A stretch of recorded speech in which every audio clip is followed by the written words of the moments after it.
CBC का पहले full form है कंप्लीट ब्लड काउंट, और उसके अंदर आप देखेंगे comprehensive insights into various components of your blood. जो आपका ब्लड है उसमें वेरियस कंपोनेंट्स हैं, जो कि हमने अभी क्लास में देखा भी था।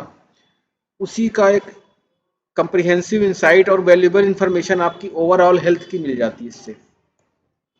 कुछ पैरामीटर जैसे कि आरबीसी के पैरामीटर ये होंगे, डब्ल्यूबीसी के पैरामीटर ये होंगे, और प्लेटलेट वाले पैरामीटर्स ये होंगे, है ना। एक मतलब complete overview kind of slide है ये। यहाँ पे आप देख पा रहे हो जो टर्म है उसका वो भी दे रखा है। एक तरीके से बहुत अच्छी स्लाइड है कि शॉर्ट में आपको पूरा कुछ मिल रहा है, एक तरीके से डिटेल्स। जैसे कि आरबीसी को हम लोग जानते हैं, इसमें हेमेटोक्रिट, हीमोग्लोबिन, आरबीसी का काउंट और आरबीसी इंडाइसेस। तो ये क्या है, हेमेटोक्रिट क्या है, अभी देखते हैं इसको। सब रेंज वगैरह भी दे रखा है, मेल फीमेल में भी अलग है और इस टाइप से ये सब चीज़ें हैं। तो RBC count the number of RBC पर माइक्रोलीटर ऑफ ब्लड। और फिर डब्ल्यूबीसी में भी आप देखेंगे डिफरेंशियल काउंट, सारे की जो संख्या है मतलब नंबर्स को हम लोग देखते हैं, न्यूट्रोफिल्स हुआ, लिम्फोसाइट्स, मोनोसाइट्स, इन सब के काउंटिंग हम लोग देखते हैं। Platelet parameters, platelet count, platelet के भी इंडाइसेस होते हैं, पीडी, डब्ल्यू, एमपीवी, पीसीपी, ऐसे करके ये है। तो जनरल आपको जैसे यहाँ पे आप देख पा रहे हो, ये पिक्चर लगा रखी है सीबीसी की। ये आपके मशीन से ऑटोमेटिक निकल के रसीद टाइप में आती है। ये आपने ब्लड डाला, आजकल ऑटोमेटिक मशीनें हैं, इसके अंदर आप ब्लड डालोगे, सारा कुछ वो डिटेल करके इस तरह से बना के आपको वो दे देती है। तो कहीं कुछ करने की आपको मैनुअली ज़रूरत नहीं पड़ती है, ठीक है। आपने सिर्फ ब्लड कलेक्ट करके डालना होता है। तो वही प्रोसेस है इसका, जैसे आपने यहाँ सेंट्रीफ्यूज किया, उसको डाला और इस टाइप से करके। तो हिमेटोक्रिट सबसे पहले हम लोग देखेंगे। हिमेटोक्रिट कभी कभी ये शॉर्ट नोट्स में भी मान लीजिए पूछ लिया, तो जानना जरूरी है क्या होता है ये। दिस इज द बहुत ही simple proportion of RBC to plasma. आपके ब्लड में कितनी आरबीसी है प्लाज्मा के कंपैरिजन में, उसका ये प्रपोर्शन बताता है हमको।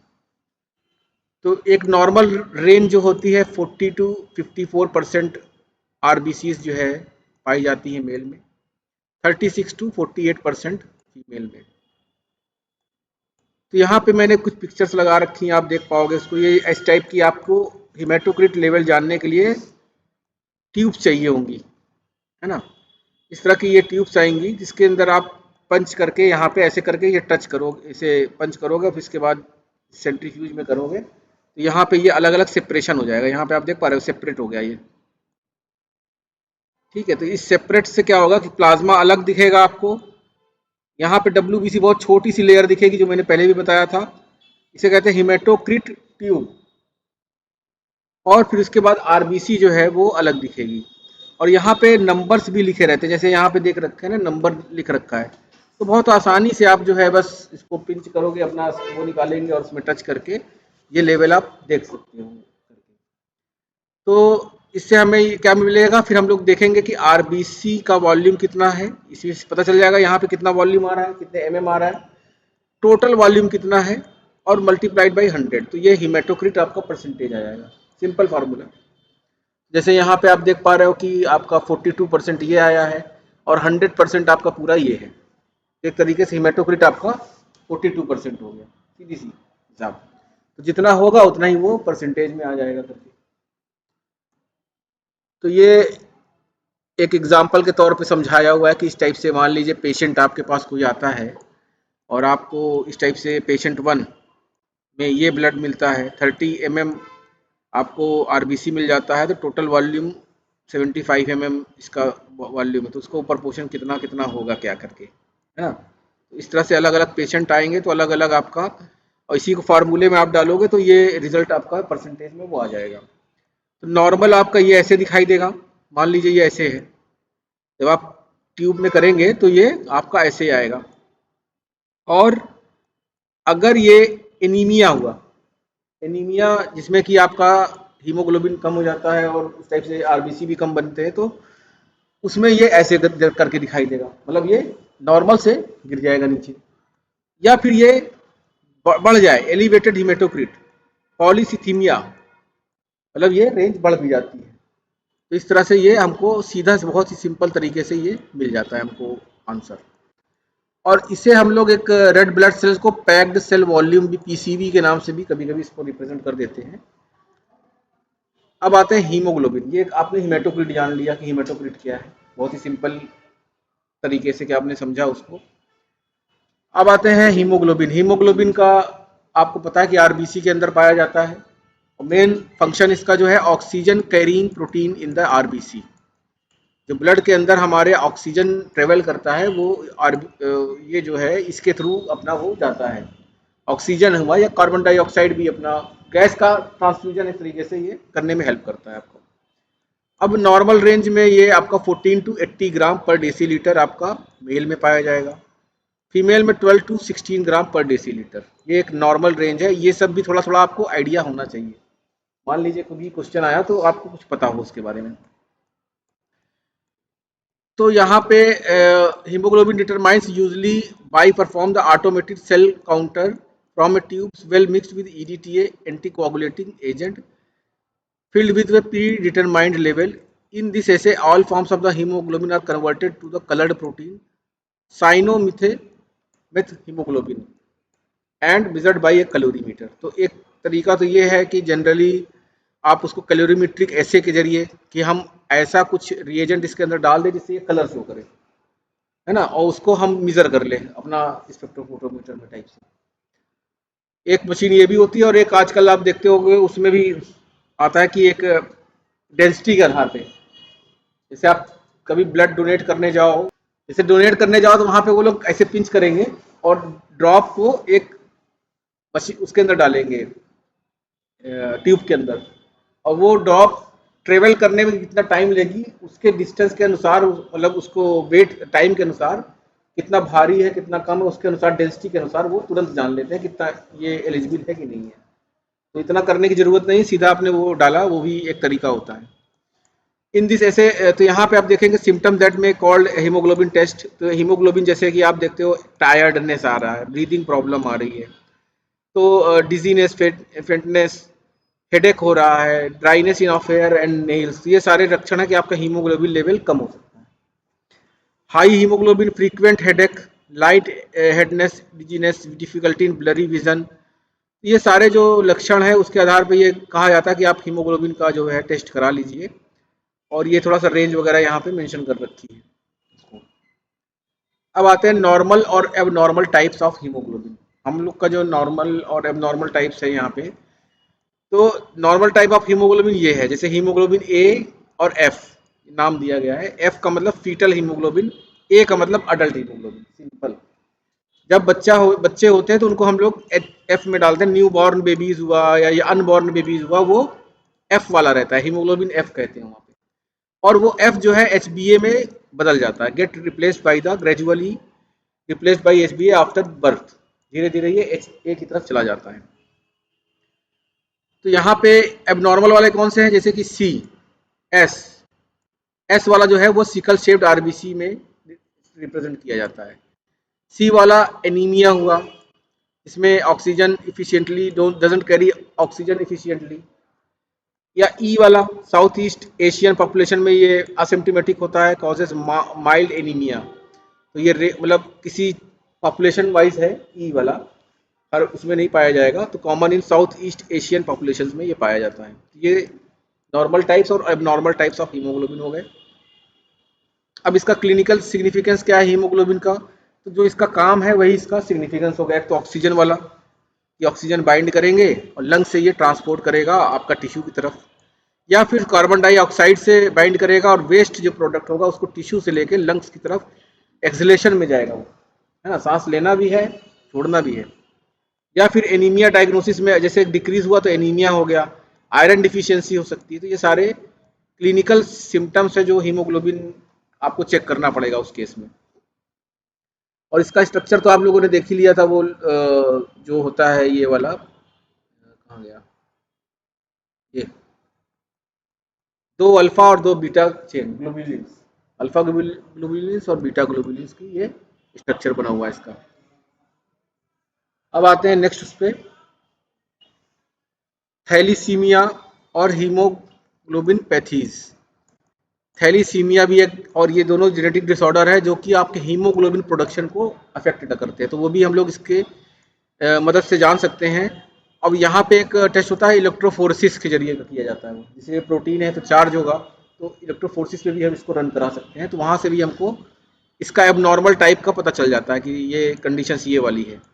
सिकल सेल में तो आपको पता ही है कि वो आरबीसी का शेप चेंज हो जाता है, डिस्टॉर्टेड शेप हो जाता है, तो वहाँ पे एचबीएस वाला हीमोग्लोबिन पाया जाएगा, और ये भी आपका इलेक्ट्रोफोरेसिस से आइडेंटिफाई किया जाता है। एक और है ग्लाइकेटेड हीमोग्लोबिन एंड डायबिटीज, ये क्वेश्चन भी आया हुआ है ग्लाइकेटेड हीमोग्लोबिन के ऊपर। HB1AC, HbA1AC है ना, HbA तो आपको पता चल गया कि क्या है, तो ये क्या है, एवरेज ब्लड ग्लूकोज लेवल बताती है फॉर सेवरल वीक्स। जैसे आप एक टेस्ट करते हो, ग्लूकोज का टेस्ट करते हो, जब डायबिटीज किसी को होती है तो क्या करते हो आप लोग, उसका रेंडम एक टेस्ट कर सकते हैं, या फिर आप पहले फास्टिंग में लोगे, फिर उसके बाद 1 घंटे बाद लोगे, ऐसे करके उसको टेस्ट करोगे। लेकिन क्या है कि ये टेस्ट जो है वह उसी टाइम में आपका, मान लीजिए खाना वो खा लिया ऐसी डाइट जो कि उसका लेवल बढ़ा दिया उसने ग्लूकोज लेवल, तो टेस्ट तो आपका गलत आ जाएगा फिर। तो किसी दिन जैसे आपने टेस्ट कराया, उसके बाद 1 घंटे में आपने मिठाई खिला दिया उसको, तो टेस्ट का लेवल बढ़ गया, या फिर उसने नहीं खाया, कुछ 1 घंटे में ब्रेड खा लिया या बहुत कम अमाउंट में खाया, तो उसका लेवल एकदम कम हो गया। तो कहने का मतलब ये जो टेस्ट होते हैं बायोकेमिकल वाले, ये वाले वेरी करते रहते हैं as per the diet, as per their age, as per their metabolism, ये सारा कुछ देयर उसका जो है हो सकता है, वेरी कर सकता है। ये वाला जो रेटा test, this level over several weeks, मतलब ये सेवरल वीक्स तक यही लेवल पे रहेगा, इसी लेवल पे आपका रहेगा, तो ये बहुत ही स्टेबल पैरामीटर है। तो किसी को भी अगर डायबिटीज़ है या होने वाली है, तो ये वाला टेस्ट उसको एप्रोप्रिएट होता है, HB1AC। तो कार्डियोवास्कुलर रिस्क के बारे में भी पता चलता है हीमोग्लोबिन का भी इसमें लेवल से, में provide additional insight in the cardiovascular health. अब आते हैं ग्लाइकेटेड हीमोग्लोबिन, जो मैंने आपको बताया उसके बारे में थोड़ा डिटेल में, मैंने अभी तक आपको पैरामीटर समझा दिया है ना। अब इस पे क्वेश्चन आया हुआ है, क्वेश्चन आ भी सकता है, तो थोड़ा सा मैंने 1-2 स्लाइड इसके बारे में बना दिया है कि आपको थोड़ा सा डिटेल पता चल जाए। तो जैसे यहाँ पे आप एक पिक्चर देख पा रहे हो, ये है नॉर्मल आरबीसी की पिक्चर।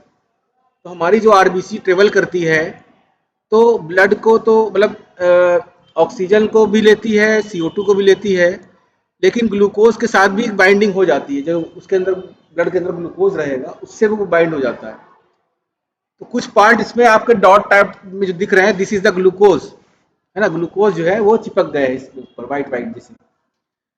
तो अगर ब्लड में कम ग्लूकोज है तो ये ज़्यादा चिपका, मतलब कम चिपका रहेगा, कम अगर ग्लूकोज है।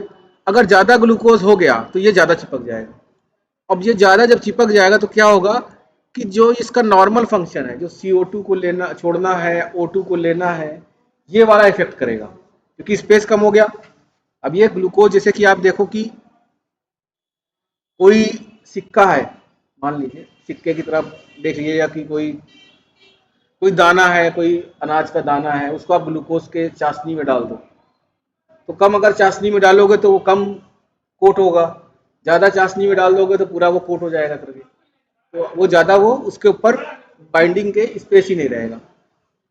तो वही चीज़ यहाँ हो रही है, आप देख पा रहे हो ग्लूकोज का ज़्यादा हो जाएगा तो आपको सांस लेने में प्रॉब्लम आएगी। जैसे होता है कभी कभी कि आप देखते हो, जैसे डायबिटीज़ वाले जो मरीज होते हैं उनको सांस लेने में भी दिक्कत आने लगती है, थोड़ा चलेंगे हाँफना शुरू कर देंगे। क्यों हो रहा है? क्योंकि ग्लूकोज का लेवल बढ़ चुका है, पूरा आरबीसी को वो कवर कर चुका है धीरे धीरे, और ये स्टेबल होता है। ये ऐसा नहीं है कि आप जो है इसको चेंज कर लोगे कि 1-2 दिन के डाइट में आप इसको खत्म कर दोगे। अगर वो चेंज हो गया तो 120 दिन जब ये खत्म होगा तब ये चेंज होगा, नई आरबीसी बनेगी, तब वो फिर वो लेवल चेंज होगा। तो haemoglobin A constitute about 95 to 96% of the RBC, A वाला फॉर्म। और यहाँ पे जब ये सर्कुलेट करती हैं तो ग्लाइकेशन जो प्रोसेस होता है उसके जरिए ये हमेशा ग्लूकोज के साथ बाइंड करती रहती हैं, और नॉन एंजाइमेटिकली और विदाउट एंजाइम, मतलब एंजाइम के साथ भी और एंजाइम के बिना भी ये बाइंड कर सकती है, क्योंकि पड़ा है तो वो तो शायद ऐसे ही चिपक जाएगा करके। तो ये ग्लाइकेटेड हो जाती हैं। तो glycated haemoglobin glucose spontaneously attach to the beta and deoxyfructosyl component ये कोई जो कंपोनेंट है हीमोग्लोबिन के, जो ये protein alpha globulin beta globulin है, इस पे कोई कंपोनेंट ये वाला कंपोनेंट है, इससे ये अटैच हो जाएगा और फॉर्मिंग ग्लाइकेटेड हीमोग्लोबिन HbA1ac, ठीक है। Glycation process and monosaccharides, most monosaccharides including glucose, galactose, fructose can spontaneously bond with the hemoglobin. Glucose exhibits lower reactivity in glycation compared to the galactose and fructose. अब ये एक level यहाँ पे दे रखा है, जैसे आप देख पा रहे हो, ये लेवल यहाँ पे क्या दे रखा है, लो। तो 4.8 है percent, this is the percent, है ना, ये सारा परसेंट में है। अगर 4.8 रिजल्ट आया है तो वो लो है। नॉर्मल रेंज क्या है, 4.9 टू 5.6। अगर 5.7 से 6.4 है तो ये प्री डायबिटीज है, मतलब इसको डायबिटीज हो सकती है, हुई नहीं है, हो सकती है। अगर इससे ज़्यादा जाता है तो ये डायबिटिक हो जाएगा, मोर 6.5। जनरली जो हम लोग हैं, मैंने भी अपना टेस्ट कराया था तो यही लेवल मेरा प्री डायबिटीज़ का आता है, इसी लेवल में हम लोग घूमते रहते हैं। नॉर्मल रेंज में आप जब आप उस टाइप से पूरा कर पाओगे तभी आप हो जाओगे। डायबिटीज़ अब किस टाइप की है उसके ऊपर डिपेंड करता है ना वो, मतलब एक डायबिटीज़ तो ऐसी होगी जो कि ग्लूकोज का लेवल आपने ज़्यादा ले लिया और इंसुलिन ज़्यादा बनने लगा, तो मशीन ज़्यादा काम कर रही है तो इंसुलिन अब उतना ज़्यादा ग्लूकोज जा रहा है कि उतना काम ही नहीं हो पा रहा उससे, तो पूरा ग्लूकोज बाहर ही रह जाएगा। इंसुलिन क्या करता है, इंसुलिन सेल के अंदर ग्लूकोज को भेजता है, लेकिन अब इंसुलिन ही नहीं बन रहा, या फिर इंसुलिन जो बनाने की मशीन है वही खराब हो गई, पेंक्रियास। जेनेटिकल हो सकता है या फिर लॉन्ग टर्म में भी खराब हो सकता है, तो दोनों तरीके। अगर खराब हो गया तो बाहर से आपको लेना पड़ेगा, अगर नहीं हुआ है तो फिर आप क्योर कर सकते हो, सीधी सी बात। ओवरऑल ये मेटाबॉलिक डिसऑर्डर है, शुरुआत में अगर आप क्योर करोगे तो हो जाएगा सही। अगर ये जेनेटिक वाला है, हेरिडिटरी है, ऐसा कोई प्रॉब्लम शुरू से है तो फिर दिक्कत है, फिर वो नहीं होगा। फिर clinical significance of glycated haemoglobin, जैसे मैंने बताया आपको, ये average glucose concentration over past 2-3 months, 2-3 महीने, मतलब 120 दिन लगभग आपको लगेंगे, तो 2-3 महीने का लेवल एक ओवरऑल कंसंट्रेशन आपको बताता है। Unlike daily glucose measurement it which can fluctuate through out the day, आप अभी ले रहे हो या शाम को ले रहे हो तो हमेशा वो वेरी करता रहेगा टाइप से। यहाँ पे आपको एक कंट्रोल्ड वे में आपको मिल जाएगा। और फिर ये जो गाइडलाइन है उसके अनुसार भी ये नेशनल और इंटरनेशनल डायबिटीज़ मैनेजमेंट वालों की ये भी बहुत की पैरामीटर होता है डायबिटीज़ को जानने के लिए। मॉनिटरिंग डायबिटीज़, जिससे लोग इसको डायबिटीज़ को मॉनिटर भी करने के लिए, और कोई आप ट्रीटमेंट ले रहे हो वो इफेक्टिव है कि नहीं, ब्लड के ग्लूकोज में कितना ग्लूकोज मिल गया है ब्लड के अंदर, है ना, तो वो सब जानने के लिए भी ये बहुत इंपॉर्टेंट पैरामीटर हो जाता है। और इसी के अनुसार आपका डोज वगैरह, लाइफ स्टाइल मैनेजमेंट, ये सब कुछ आपका डिसाइड होता है। तो ये health care professional to modify treatment and regimens to achieve optimal glucose control, तो इसके अनुसार वो कम ज़्यादा है तो वो लोग अपना लेवल उसको देखेंगे करके, है ना। ये सारा रेंज है जो मैंने आपको पहले भी बता दिया है कि ये रेंज होगी, तो ऐसे करके ये पूरा वो रहेगा। ये हो गया आपका HB1AC। और वही चीज़ फिर से कि रिस्क असेसमेंट में जो प्रिवेंशन ऑफ कॉम्प्लिकेशंस, पेशेंट को एजुकेट करने में, और फिर रिसर्च के रूप में भी आप इसको यूज़ कर सकते हो, बहुत ही इंपॉर्टेंट पैरामीटर है। अब आते हैं RCI, रेड सेल इंडाइसिस, है ना। तो यहाँ पे क्या है कि जैसे हम लोगों ने RBC का एक पैरामीटर जान लिया, ये वाला जो दो पैरामीटर है, हिमेटोक्रिट और ये हीमोग्लोबिन। अब यहाँ पे कुछ और पैरामीटर्स है, जैसे हम लोग शॉर्ट में भी कहते हैं MCV, MCH और MCHC। क्या है ये? पहला पैरामीटर है मीन कार्पस्कुलर वॉल्यूम, MCV। बहुत ही सिंपल शब्दों में it's a size of RBC। भाई अब RBC है, एक नॉर्मल है और एक एबनॉर्मल है या फिर छोटा है, तो वो साइज के अनुसार भी आप बता सकते हो ना उसको। तो साइज के अनुसार अगर आप बता रहे हो तो it is the mean corpuscular volume. तो MCV को हम कैसे करते हैं, MCV is calculated by dividing the total volume of the packed red blood cell. जो मैंने अभी आपको फिगर दिखाया था उसमें पैक्ड रेड ब्लड सेल वाला भी दिखाया था कि जो सेंट्रीफ्यूज करोगे तो जो रेड वाला रहेगा उसको हम लोग पैक्ड रेड ब्लड सेल्स वाला बोलेंगे रीजन। तो उसका टोटल वॉल्यूम ले लिया, by the total number of its RBC को काउंट कर लिया, कितने नंबर ऑफ आरबीसी हैं, है ना। हिमेटोसाइटोमीटर होता है, हीमोसाइटोमीटर, उससे हम लोग उसको काउंट भी कर सकते हैं। और दोनों को डिवाइड करके मल्टीप्लाई कर दिया, तो डिवाइड कर दिया तो ये आ गया एमसीवी। ठीक है, तो आपका packed cell volume in 1000 ml of the blood, एक 1000 ml, ऐसा नहीं है कि आपने लिया किसी में 100 ले रहे हो, किसी में वो ले रहे हो, तो एक क्राइटेरिया बना दिया कि आपको 1000 में लेना है, तभी तो आप कंपेयर कर पाओगे ना। तो आपने 1000 इनका लिया, 1000 इनका लिया, और उसमें फिर पैक्ड सेल निकाला, फिर आपने आरबीसी का नंबर काउंट किया, उनको डिवाइड किया, तो ये आपका आ गया। ठीक है, तो ये आपका एमसीवी हो गया। अब आते हैं एमसीएच, मीन कार्बोक्सिलर हीमोग्लोबिन। तो ये अमाउंट ऑफ हीमोग्लोबिन काउंट करता है, अमाउंट ऑफ आरबीसी सेल, मतलब हर सेल के अंदर कितना हीमोग्लोबिन है ना, नाम में ही है हीमोग्लोबिन। तो मीन कार्बोक्सिलर वॉल्यूम मतलब साइज, मीन कार्बोक्सिलर हीमोग्लोबिन मतलब haemoglobin, MCA, MCV, MCH, same वही 1000 ml में हीमोग्लोबिन का हम लोग वेट निकालेंगे ग्राम में, और फिर आरबीसी के काउंट से डिवाइड कर देंगे, तो ये आपका इसका आ गया, एमसीएच का लेवल आ गया। और ये रेंज वगैरह रहती है अपना, नॉर्मल रेंज इस टाइप से है। फिर आते हैं एमसीएचसी, मीन कार्बोक्सिलर हीमोग्लोबिन कंसंट्रेशन। ये वाला जो है indicates the amount of haemoglobin per unit of volume. वहां पे हम एक सेल के अंदर देख रहे हैं, आरबी जो पिछला वाला था उसमें एक सेल में कितना हीमोग्लोबिन है, उससे हमें वो पता चल रहा है। इस वाले में क्या है कि हम लोग पर यूनिट वॉल्यूम, मतलब एक यूनिट वॉल्यूम, जैसे 1 ml भी हो सकता है, 1 लीटर भी हो सकता है, यूनिट वॉल्यूम यही हुआ, तो उसमें कितना हीमोग्लोबिन है, 1 ml आप ब्लड ले रहे हो, उसमें कितना हीमोग्लोबिन है, तो ये वो बताता है। इसको निकालने के लिए आपको वही चीज, haemoglobin in gram per 100 ml of the blood multiplied by 100, volume of packed blood cell in 100 ml of blood, और इससे ये फार्मूले से आपका ये आ जाता है। ये सारी चीजें अब निकालनी नहीं पड़ती, खुद ही मशीन ऑटोमेटिक हमें दे देती है, लेकिन क्या इन्फॉर्मेशन मिल रही है उससे हमें ये पता करना होता है कि ये क्या बताता है। तो ये हमें बहुत इंपॉर्टेंट होता है जब हम एनीमिया को या फिर हीमोग्लोबिन कंटेंट को देखना चाहते हैं, कि इसके अंदर ब्लड के अंदर हीमोग्लोबिन कितना ज़्यादा कम है उसको जानने में, क्योंकि ये पैक्ड रेड ब्लड सेल उसमें से देखते हैं। फिर आते हैं R D W, red cell distribution width. तो हम लोगों ने एक और इससे पहले हम लोगों ने एक पैरामीटर देखा था एमसीवी, मीन कार्बोक्सिलर वॉल्यूम, तो वो साइज का था, है ना, जो कि कितना बड़ा है कितना छोटा है।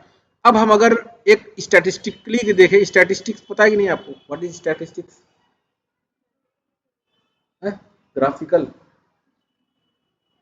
Statistics is the branch of science जिसमें कि आप सारी चीज़ों का जो कि लाइफ से भी रिलेटेड है, साइंस से भी रिलेटेड है, कुछ भी चीज़ है हो सकती है, उसको मैथमेटिकली आप एनालाइज करते हो। तो वहाँ पे स्टैटिस्टिक लगाते हैं, जैसे एवरेज, कोई बैट्समैन रन बना रहा है तो इतना एवरेज हो सकता है उसका। तो जैसे डॉन ब्रैडमैन का नाम सुना होगा आप लोगों ने, नहीं सुना हुआ है? ब्रैडमैन का नाम नहीं सुना हुआ। डॉन ब्रैडमैन एक ऑस्ट्रेलियन क्रिकेटर थे, उनका 100 का एवरेज था, 99.99 करके इनका एवरेज है, और वो एग्जाम्पल दिया जाता है। और उन्होंने मेरे ख्याल से 29 पारियां या 30 पारियां शायद खेली होंगी, तो अब हर पारी में तो 100 नहीं बना सकते, तो मतलब कहने का मतलब कि 30 पारी में वो 100 बनाते थे। और आज सचिन तेंदुलकर या और उनका एवरेज लोग 60-65 का चलता है, तो उनका 100 था और उनका 60-65, इससे ज़्यादा किसी का नहीं होता। मतलब हर पारी में इतना एवरेज ये बनाते हैं, किसी में 0 भी आउट हो जाएंगे, किसी में 100 भी बना देंगे, लेकिन जब मल्टीप्लाई करोगे तो एवरेज इतना आता है। ये होती है स्टैटिस्टिक्स। और इसके अलावा भी बहुत सारी टूल्स होते हैं इसमें, तो इसमें स्टैटिस्टिक लगाया जाता है कि इतने आरबीसी का जनरल इतना है, और उसका हमने निकाल के ये वाला पैक डिस्ट्रीब्यूशन वेड्थ निकालते हैं। तो ये उसके साइज को लेके हम लोग एक ग्राफ बनाएंगे, एक्सप्रेस इन द परसेंटेज, और इस ग्राफ को यहाँ पे रिप्रेजेंट करके, जैसे ये हमने ये वाला लगाया, ये सारे डॉट्स जो दिखा रहे हैं इसकी वेट्स, उसके इस आरबीसी की वेट्स इतनी थी, इस आरबीसी की इतनी है, इस आरबीसी की इतनी है ना। और इससे हमें कर्व मिल जाएगा कि जनरल एक कर्व ऐसे बनता है ना। इस कर्व के अंदर सारे की डाटा आ जाएंगे हमारे। अब मान लो कि वेट्स बढ़ रही है, मतलब कोई डिजीज हो गई बढ़ रही है, तो ये वाला जो है फ्लैट होने लगेगा, है ना। ये ऐसे जैसे ये ऐसे जा रहा है, ये मान लीजिए ऐसे जाएगा ऐसे करके, तो हमें पता चल जाएगा कोई प्रॉब्लम हो रही है कि नहीं। नॉर्मल तो ये ऐसे है जैसे दिख रहा है, ये ऐसे करके ऐसे है, लेकिन यही वाला ग्राफ मान लो ये ऐसे करके ऐसे जाने लगा, तब तो पता चल जाएगा ना कि वो कोई प्रॉब्लम हो रही है। तो ये टूल हमको इसका सेल डिस्ट्रीब्यूशन एवरेज विड्थ बताती है। इस तरह से RDW हो गया आपका।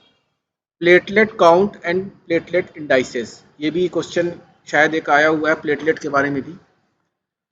तो प्लेटलेट काउंट्स, इसको हम लोग बोलते हैं थ्रम्बोसाइट्स, स्मॉल सेल फ्रेगमेंट्स, जो कि ब्लड क्लॉटिंग में मेन रोल प्ले करते हैं। आप ब्लड क्लॉटिंग वगैरह जैसे भी आपका होता है तो ये तुरंत जाके वहाँ पे क्लॉट बनाने की कोशिश करते हैं, जाल टाइप में बनाने की कोशिश करते हैं। तो इसका जो कंसंट्रेशन है वो भी बहुत इंपॉर्टेंट रोल प्ले करता है, इससे भी हमें बहुत सारी इन्फॉर्मेशन मिलती है। तो नॉर्मल इसका क्या है, 150,000 टू 400,000 प्लेटलेट्स पर माइक्रोलीटर के ये of blood, this is the range. सारे सीबीसी की आपको जस्ट थोड़ा सा रेंज आपको पता होना चाहिए कि क्या चीज़ें हैं वो, और उसका सिग्निफिकेंस। अब यहाँ पे सिग्निफिकेंस क्या है, ब्लीडिंग डिसऑर्डर। अगर ये कम हो गया तो क्या होगा, ब्लीडिंग डिसऑर्डर हो सकते हैं, क्योंकि इसका मेन रोल ही है ब्लड को क्लॉट करने में। अगर नहीं मिलेगा तो ये ब्लड क्लॉट नहीं हो पाएगा, और इससे कई डिजीजेज वगैरह, जैसे यहाँ पे नाम दे रखा है immuno thrombocytopenia, ITP, leukaemia, bone marrow disorder में भी ये जब बनना बंद हो जाती है तो डिक्रीज हो जाता है प्लेटलेट काउंट। तो क्लॉटिंग डिसऑर्डर, एलिवेटेड थ्रम्बोसाइट, जब बहुत ज़्यादा हो जाए clotting disorder, conversely elevated platelet count can contribute to excessive blood clotting, बहुत ज़्यादा होने पे भी ये दिक्कत हो कर सकती है, leading to condition like deep vein thrombosis, DVT। तो अगर कम है तो भी प्रॉब्लम है। पीनिया मतलब कम हो रही है, थ्रम्बोसाइटोपिनिया, थ्रम्बोसाइटोसिस मतलब ये ज़्यादा हो रही है, ठीक है। तो दोनों ही कंडीशंस में प्रॉब्लम है। अब इसके कुछ इंडाइसेस हैं जो, जैसे हम लोगों ने उसमें देखा था RBC में, वैसे इसमें भी कुछ इंडाइसेस दिए हुए हैं जो कि इसको बताते हैं कि इसकी क्या डायग्नोसिस में क्या रोल प्ले करता है।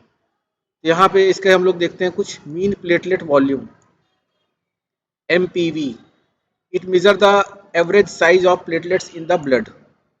वॉल्यूम, साइज, अगर लार्जर है, जैसे ब्लड में था कि लार्जर है, कम है नॉर्मल से, बस वैसे ही इसमें भी mean platelet volume, MPV।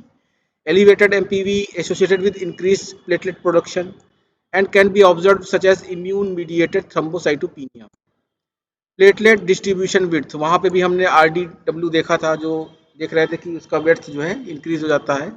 Variation in platelet size, higher PWD, variability in the platelet size. तो यहाँ पे various condition like destruction and production disorder, it can be useful parameter to differentiating certain platelet disorders. Plateletcrit, haematocrit वहाँ हम लोगों ने देखा था। तो यहाँ पे क्या है, ये volume occupied by the platelets in A given blood volume. वहाँ पे हीमोटोक्रिट में हम लोगों ने देखा था हीमोग्लोबिन कितना ज़्यादा वो अक्वायर कर रहा है RBC के अंदर, यहाँ पे ये कितना एक्वायर कर रहा है टोटल ब्लड वॉल्यूम में, और ये परसेंटेज के हिसाब से दिया जाता है इसको। तो PCT can be valuable assessing overall contribution of platelets in blood volume. PCT में अगर चेंज होता है तो वहाँ पे हम लोग प्रोडक्शन और डिस्ट्रक्शन प्लेटलेट का हो रहा है वो ऑब्जर्व कर पाते हैं। तो कुछ इसके इंटरप्रिटेशन के लिए डायग्नोस्टिक वाला जो मैंने बताया आपको, वही चीज़ें यहाँ पे दे रखा है इन टर्म्स ऑफ डेटा। तो अगर 400,000 जो नॉर्मल रेंज है उससे ज़्यादा हो रहा है तो ये थ्रम्बोसाइटोसिस हो गया आपका, और ये हार्ट डिजीज हो सकता है, माइलो प्रोलिफरेटिव डिसऑर्डर जिसमें कि आपका bone marrow produces too many blood cells, वो हो सकता है, या फिर इन्फेक्शन हो सकता है, इन्फ्लेमेटरी कंडीशंस। आयरन डिफिशियंसी के केस में भी देखा जाता है कि प्लेटलेट काउंट में rise in response to anaemia, या फिर कैंसर हो सकता है, ठीक है। ये सारी कंडीशंस है जिसमें कि ये इनके नंबर ज़्यादा हो जाते हैं।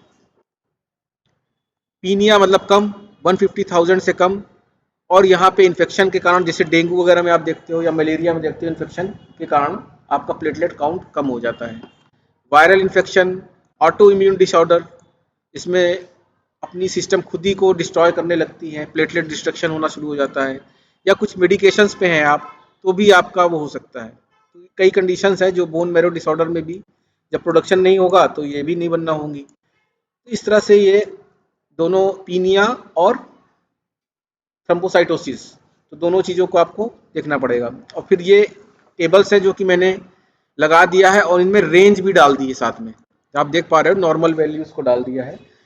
ये टेबल एक अच्छा मतलब टेबल है एज पॉइंट ऑफ व्यू। इसमें से जैसे मान लो हीमोग्लोबिन कहा जाता है तो आप हीमोग्लोबिन लिख सकते हो, सीबीसी आ गया तो ओवरऑल आप थोड़ा थोड़ा कुछ ना कुछ लिख पाओगे। और इन पैरामीटर्स के बारे में रेड ब्लड सेल इंडाइसेस के बारे में पूछ लिया तो भी आप कुछ बता पाओगे। तो कहने का मतलब अगर इस टेबल को आप सही से